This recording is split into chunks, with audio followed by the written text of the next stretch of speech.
So Cleve, good to see you, man. It's Good been to a see you long too, time, buddy. man. We've Yeah. we've known each other for, golly, it's probably what, 40 years. 40 years now. Jeez.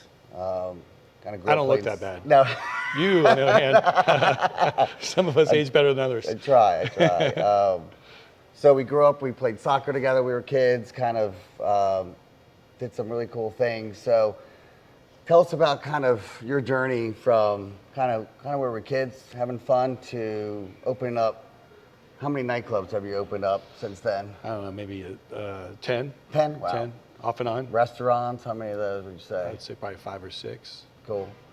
Awesome, man. Well, tell us kind of the journey through that and give us a little background on kind of where you came from, how you got here.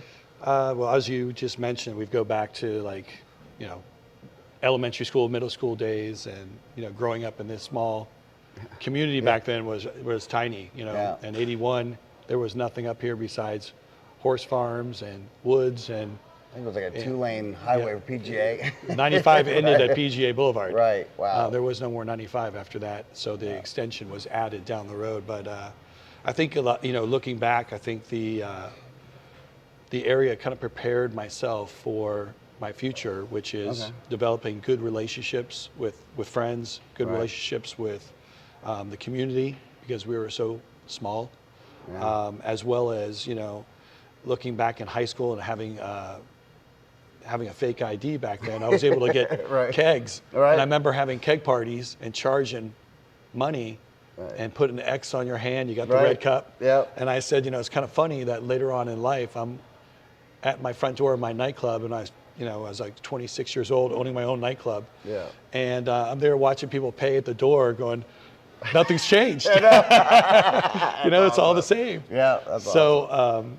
But I think a lot of that, looking back, having those type of fun events and those fun nights where we were doing, keg parties, and we were experiencing things coming from our youth to our, mature adult years, or moving into those years, that I think that kind of prepared myself, because in this business, we're really in the people business. As I always say, people say, well, you're in the hospitality business, but I'm like, I'm in the people business. Relationships. That's it. Every night that I'm here at this restaurant or where I'm at my club, I'm trying to connect to my guests.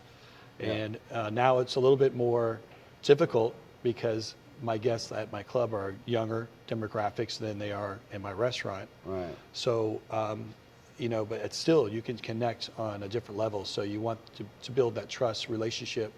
So I feel like being in a small community where you really relied on each other, and you had to have those connections, have really benefited myself, versus the generation that we're in now, where people are really connected through social apps.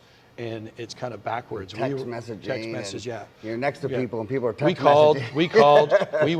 We drove to your house. If we said that we're going to be there at 8 o'clock, there was no phone. Right. We were there at 8 o'clock. Yeah. Because that's what time we When we were promised kids, to be. we drive around. Where are the bikes at? And we go hang out with the friends wherever we can find the bikes. Right. So a lot's changed, obviously, but I think the foundation of what we learned from our youth and from being in a small community is been so beneficial for myself. Sure. In my business is just building those relationships, keep those relationships, and I think that's really what's helped me be successful, is connecting to the staff that works for me.